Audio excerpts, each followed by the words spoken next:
Baik, Bapak, perkenalkan kami dari kelompok 5. Kami akan mempresentasikan terkait ALP, Strategic Management dari kelompok kami. Dan di sini anggota tim kami ada 5 orang, yaitu ada Kelvin Candoko, ada saya sendiri, Herleko, Muhammad Juan, Victor Tanaka, dan juga Devon Ferdinand.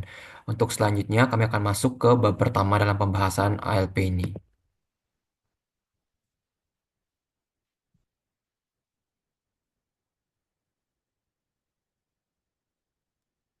Oke, untuk bab satu sendiri ada pendahuluan. Jadi di sini kita akan mengangkat perusahaan Cariteh. Cariteh itu apa? Cariteh adalah perusahaan teh yang telah berdiri sejak 2022 atau EVC saat kita semester 2 kuliah.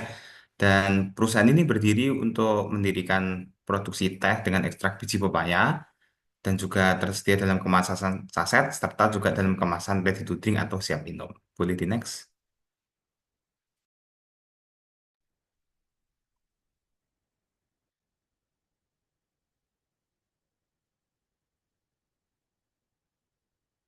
Oke, jadi Cariteh sendiri juga memiliki visi. Jadi visi dari perusahaan kami adalah inovasi produk untuk selalu mengembangkan produk teh biji pepaya berkualitas tinggi dan juga keberlangsungan akan kesehatan karena sebenarnya biji pepaya memiliki banyak manfaat, namun banyak sekali orang yang tidak memanfaatkan dan malah membuangnya saja. Jadi hal ini sebuah kesia-siaan dan kita mendorong untuk orang-orang yang tidak menyia-nyiakan itu. Oke, boleh di next. Ini sedikit gambaran aja dari produk kita yang saset dan yang ready to drink. Oke, boleh di next.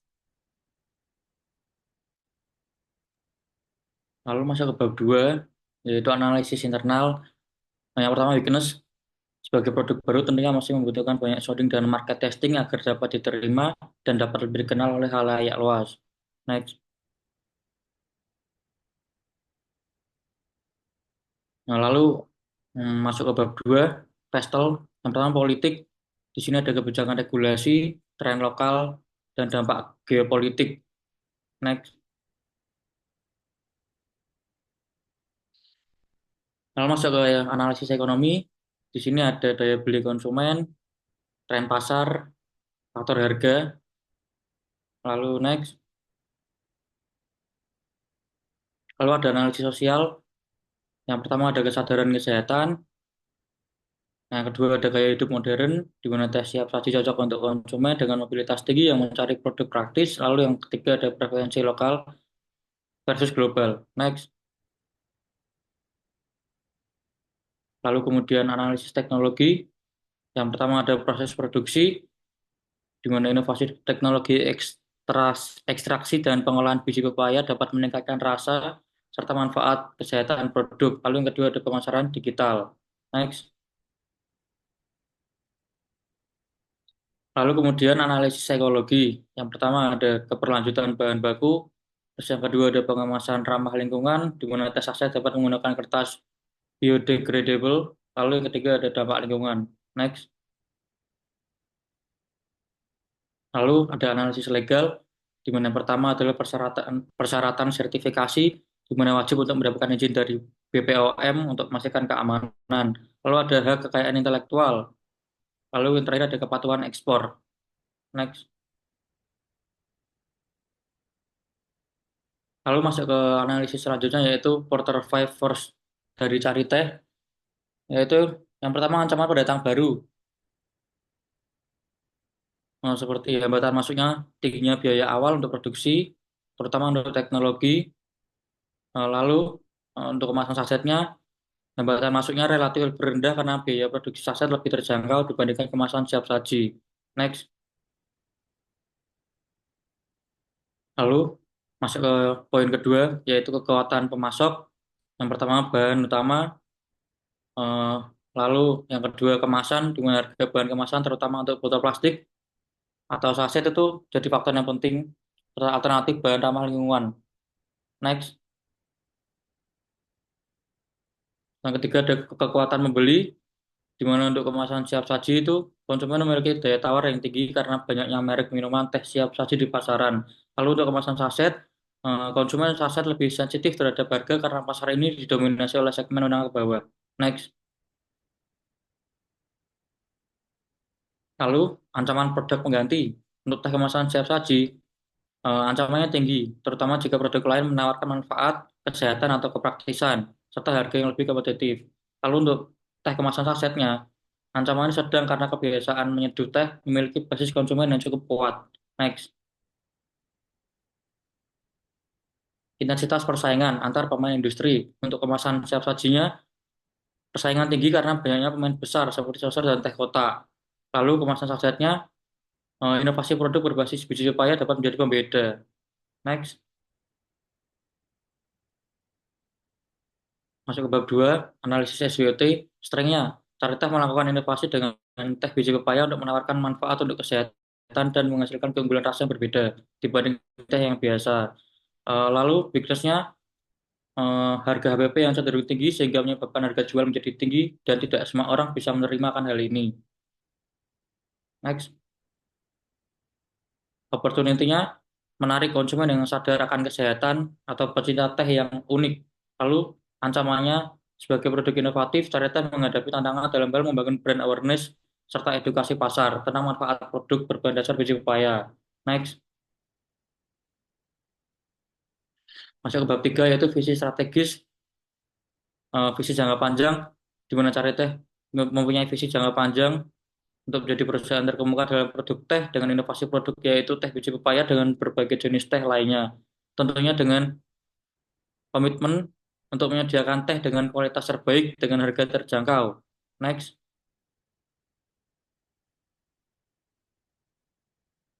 kemudian visi jangka panjang yang pertama, kami ingin produk kami dikenal oleh masyarakat luas dengan value yang kami berikan yaitu perusahaan teh dengan kualitas terbaik yang dipadukan dengan bahan baku alami. Lalu poin kedua, kedepannya kami ingin ketersediaan bahan baku kami dapat terkelola secara efisien, di mana pasukan biji pepaya organik dapat dikelola dengan efisien agar dapat memastikan ketersediaan yang konsisten. Next, nah kami di sini ingin posisi kami di pasar itu menjadi salah satu perusahaan dengan bisnis teh yang unggulan di pasar dan dikenal oleh masyarakat luas. Next,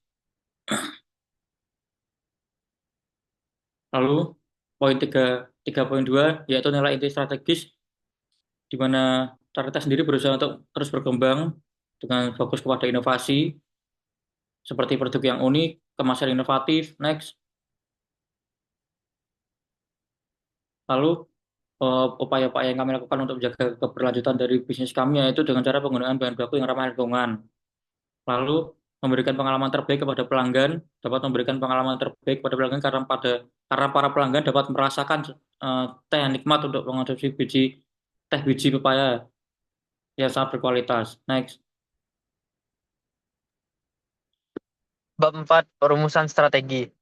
Strategi generik, strategi generik diversi melalui inovasi produk, yaitu yang pertama penggunaan bahan unik, varian produk yang beragam, fokus pada inovasi kesehatan. Next. Contoh dan manfaat strategi inovasi. Yang pertama, contoh inovasi pada produk cari teh. Yang pertama, minuman siap saji 0% kalori, lalu teh saset dan rasa eksklusif. Manfaat strategi inovasi produk. Yang pertama, keunggulan kompetitif, meningkatkan daya tarik pasar kesehatan, dan menciptakan loyalitas konsumen. Next. Tantangan inovasi produk, yaitu yang pertama edukasi konsumen. Perkembangan produk, biaya R&D dan pengolahan, highlight manfaat kesehatan, eksperimen rasa baru, kemasan ramah lingkungan, dan kolaborasi dengan ahli kesehatan. Next. Strategi pertumbuhan, penetrasi pasar, pengembangan produk, dan diversifikasi. Yang poin pertama, penetrasi pasar. Langkah-langkahnya, yang pertama, fokus promosi lokal.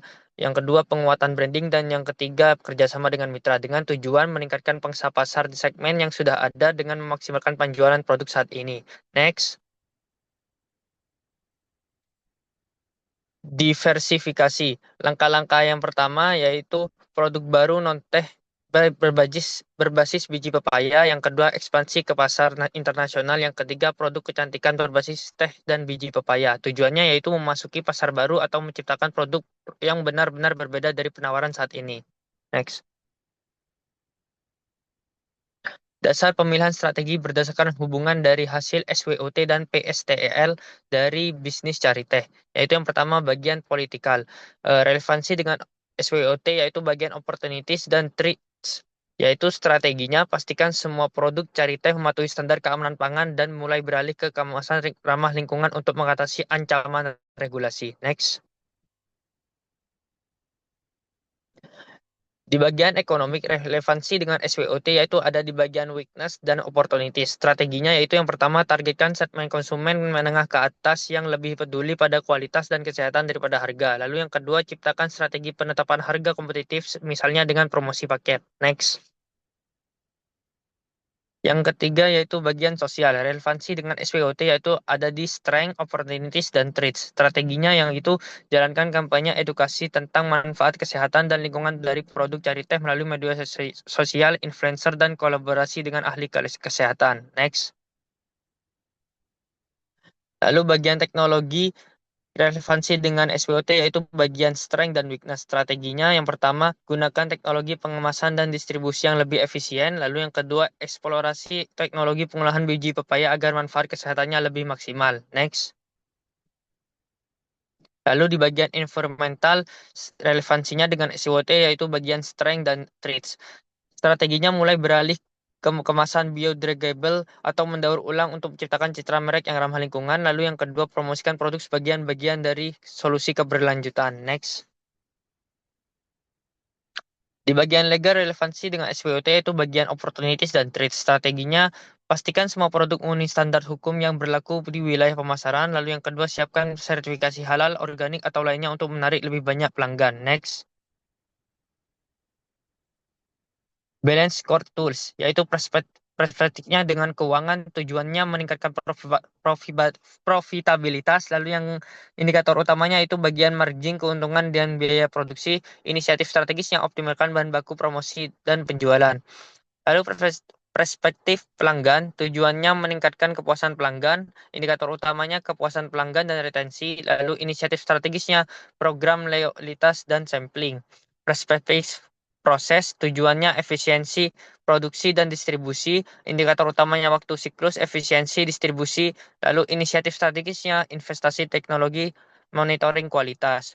Lalu perspektif pembelajaran, tujuannya meningkatkan inovasi dan kemampuan tim, indikator utamanya pelatihan, inovasi produk, lalu inisiatif strategisnya pelatihan, tim R&D, dan insentif inovasi. Next. Lalu untuk bab 5, untuk implementasi strateginya, di mana 5.1 itu adalah tahapan untuk implementasi tersebut. Jadi tahap satu itu ada penguatan branding dan brand awareness, di mana kita bisa lakukan ini pada kuartal pertama 2025. Dan langkah pertama itu seperti evaluasi branding, desain ulang kemasan, dan juga program promosi di kampus terutamanya. Dan timelinenya itu Januari sampai dengan Maret 2025. Dan hasil yang kita harapkan itu adalah peningkatan loyalitas dari pelanggan di kampus itu sendiri. Kemudian di tahap 2, yaitu ada penetrasi pasar lokal di Surabaya, kita laksanakan pada kuartal kedua di tahun 2025. Kemudian langkahnya itu ada distribusi ke toko lokal, event offline, dan juga iklan digital. Dengan timeline yaitu pada April dan sampai Juni 2025. Dan hasilnya adalah peningkatan penjualan sebesar 30% di daerah Surabaya. Kemudian tahap 3 yaitu adalah diversifikasi produk, di mana kita bisa lakukan pada kuartal ketiga 2025. Untuk langkahnya adalah pengembangan varian baru, promosi bundling, dan juga kolaborasi dengan UMKM. Timelinenya bisa di bulan Juli sampai dengan September 2025. Hasilnya yang kita harapkan adalah peningkatan daya tarik dan juga loyalitas pelanggan. Kemudian di tahap keempat ada ekspansi regional. Langkahnya itu seperti rekrut reseller, kemitraan dengan marketplace, dan juga program loyalitas. Dengan timelinenya di bulan Oktober sampai Desember 2025. Harapan dari tahap 4 ini adalah bisa ekspansi di Jawa Timur dan peningkatan penjualan sebesar 40%.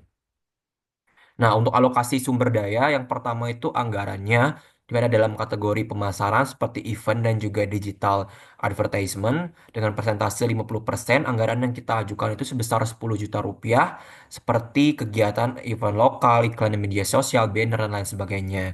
Kemudian untuk pengembangan produk itu ada di 35% dengan anggaran 7 juta dengan kegiatan seperti riset varian baru, kemasan, dan juga tes rasa.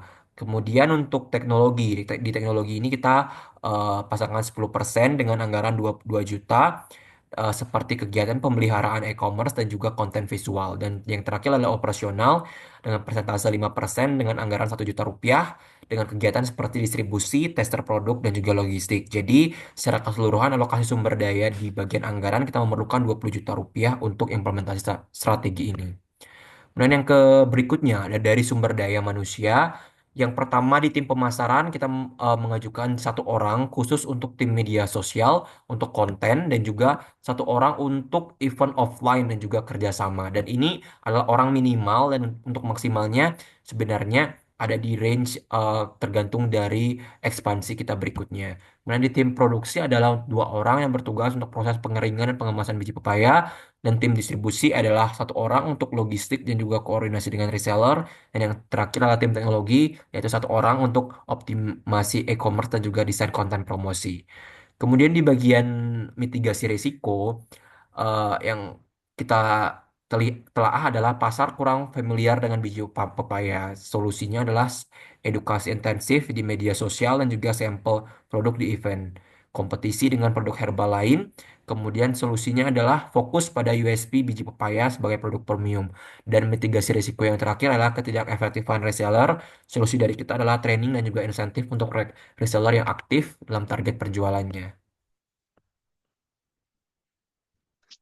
Lalu di bab 6 ini yaitu adalah evaluasi strategi, yaitu key performance indicator.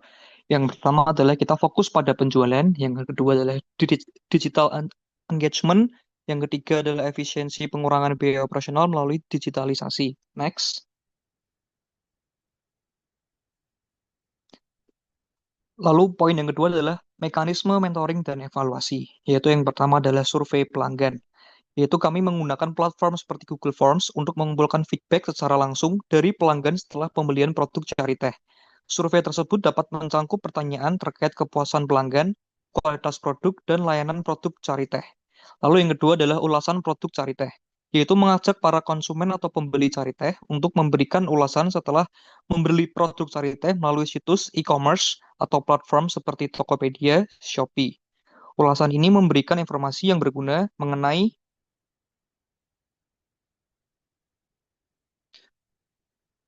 kelemahan produk Cari Teh secara langsung dari perspektif konsumen, serta untuk meningkatkan kualitas produk Cari Teh. Next. Kesimpulan dan rekomendasi. Strategi yang disarankan yaitu penetrasi pasar dan pengembangan produk.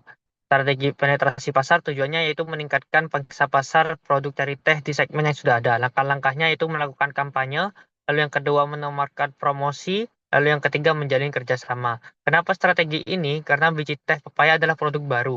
Penting untuk menekan brand awareness dan menarik konsumen yang di pasar yang sudah ada. Next. Strategi pengembangan produk. Tujuannya yaitu memperkenalkan varian baru dan meningkatkan daya tarik produk Cari Teh. Langkah-langkahnya yaitu meluncurkan varian rasa baru, lalu menyediakan kemasan ramah lingkungan, lalu yang ketiga menyasar tren seperti minuman rendah gula atau kaya nutrisi untuk konsumen sadar kesehatan. Kenapa strategi ini? Karena dengan inovasi rasa dan kemasan, Cari Teh dapat memenuhi kebutuhan segmen konsumen yang lebih luas. Next. Rekomendasi langkah-langkah Cari Teh. Langkah pendek untuk 1 tahun yaitu bulan 1 dan 3. Yang pertama, lakukan riset pasar. Lalu yang kedua, identifikasi lokasi strategis untuk distribusi. Lalu yang ketiga, adakan promosi perkenalan. Lalu yang keempat, lakukan uji rasa. Lalu yang kelima, pilih desain kemasan yang lebih inovatif.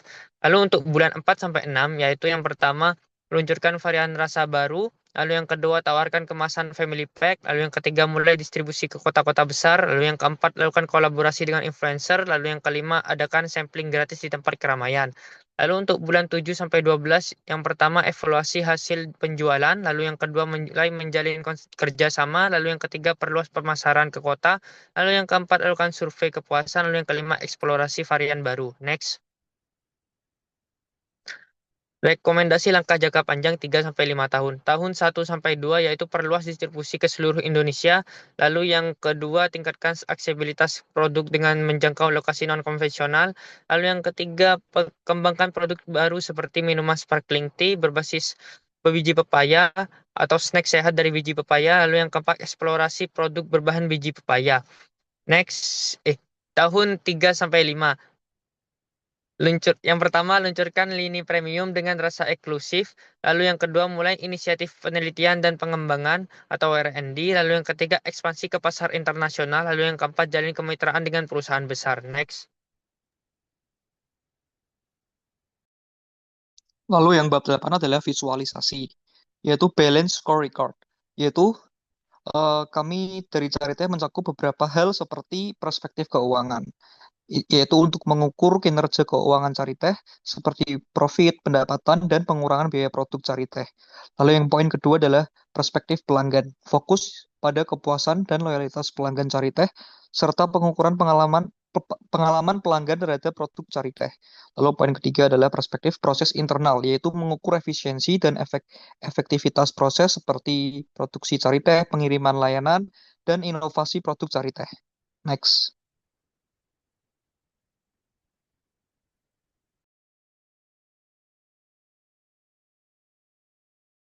Oke, berikutnya untuk bab 9 atau red line dari keseluruhan artikel yang kita pelajari di mata kuliah Strategic Management sejak week 1 hingga 14 adalah di antaranya Carita itu memiliki visi misi dan keunikan berbeda. Jadi ini adalah salah satu pentingnya untuk membangun visi misi yang mencerminkan kualitas produk.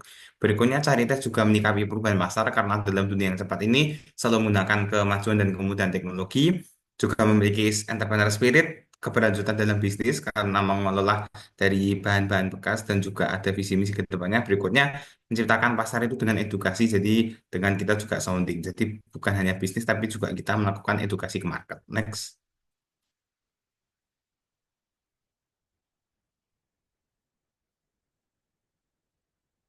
Nah, untuk relevansinya sendiri yang pertama, cari teh itu menekan unique selling point seperti tadi teh ekstraksi pepaya menggunakan agile strategy di mana berfokus pada SDM, keberlanjutan inovasi, mengelola resiko dengan strategis karena memiliki perencanaan untuk pasar. Berikutnya adalah komunikasi brand yang kuat, yaitu seperti narasi dari biji kecil untuk kesehatan yang sudah kita gunakan juga di strategi dari marketing saat di Tech. Next.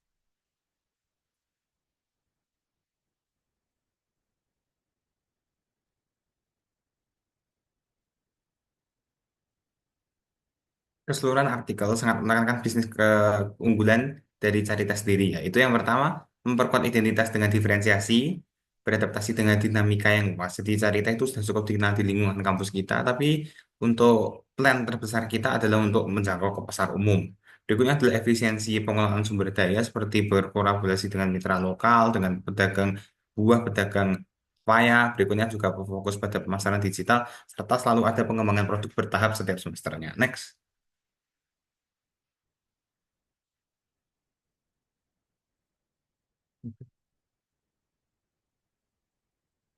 Berikutnya adalah memanfaatkan teknologi untuk pemasaran operasional. Jadi cari tes selalu menggunakan algoritma-algoritma juga seperti di Google dan Meta Ads, meningkatkan kepercayaan konsumen serta membangun citra positif di marketplace seperti yang kita tekuni Shopee dan Tokopedia. Ada mitigasi risiko dari perencanaan, jadi cari tes juga selalu merencanakan worst case skenario jika mungkin dalam suatu buzzer atau suatu take action itu risiko terbesarnya terjadi seperti itu. Oke, next.